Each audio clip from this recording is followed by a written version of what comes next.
for A2, in my case it's going to be lavender, I am going to fold between A1 and A2 on that line. And then you'll notice that I do have that 1/4 inch, and I'm going to line that right up against the edge here. Now, it's very important that you notice where this is. And I know it's hard to see, but if you have a pencil or pen, you can actually draw and see that this is going to be the next piece. And you want to think to yourself, it needs to have a 1/4 inch added here. So is this going to cover? Is this underneath piece going to cover this?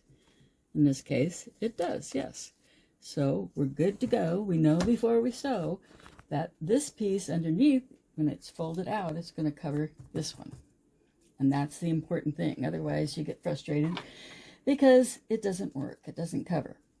When you sew, you unfold the paper, but you leave this part underneath.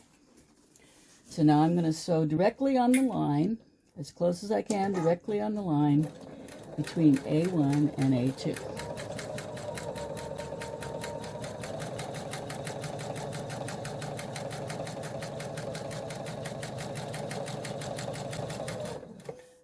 And I forgot to back stitch at the beginning, but I usually back stitch at the beginning and end.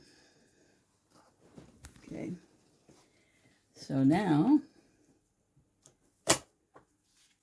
when I fold this over,